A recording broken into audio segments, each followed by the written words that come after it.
We return now to the far north. We began the program tonight reporting on a spate of suicides in Kaitaia and the difficulty of accessing police after hours. A community leader told us the death of a young man in the community overnight is evidence of a crisis.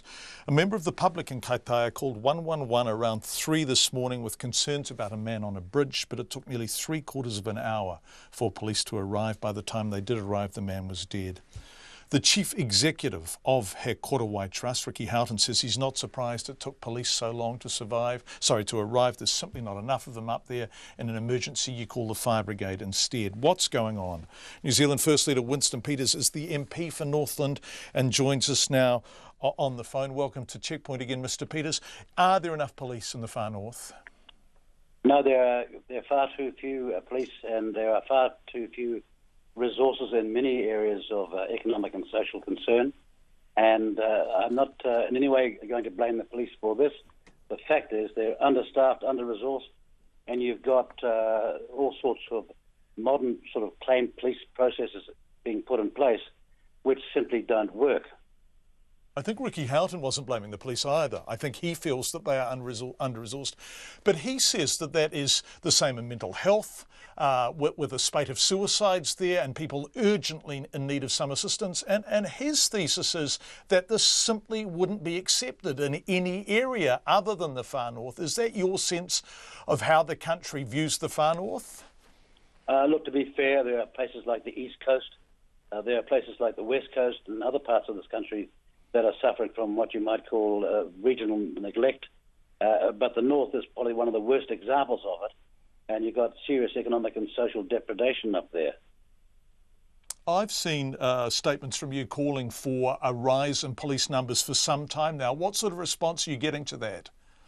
Well, I got the ministers claiming that she had been to Kaitaia, and she claimed in the House that the matter hadn't been raised with her. Now, I know for a fact she didn't get past Kerry. That's the first thing. And the second thing is... Sorry, can I interrupt there? So the minister said she went to Kaitaia? Well, she said, I went up there. This is in response to the murders. You know, that when it was announced just a couple of weeks ago, a week ago, that Kaitaia was now the new murder capital of New Zealand, which is a pretty degrading comment to make about any area. The questions were being asked again in Parliament about what police resourcing had been got there. And she said, well, she'd been there, and the inference was to Kaitaia, and no one had raised it. That was in the morning. In the afternoon, the Commissioner Bush was announcing 4 more police, which became 6 more police, and now it's 12 more police, 6 going to Kaitaia, and 6 being based in south of there. So that's good, isn't it? That's good. Well, that's good, but you see, what we were putting up with was all sorts of propaganda which was demonstrably false. I'll give you an example. Crime up north between 2008 and 2015, it's the last stat figure we've got, is up to 66%. Burglary clearance up here is 3%. Now, when you've got ministers saying day in, day out, and other commentariat saying it's true, that crime is falling, when we know that instead of charging people, they've been warning them, and yet the number of police call-outs has gone up for staggering figures, up between 2008 of 46,385 and 205,000 in the space of those years to 2015. That's a dramatic change.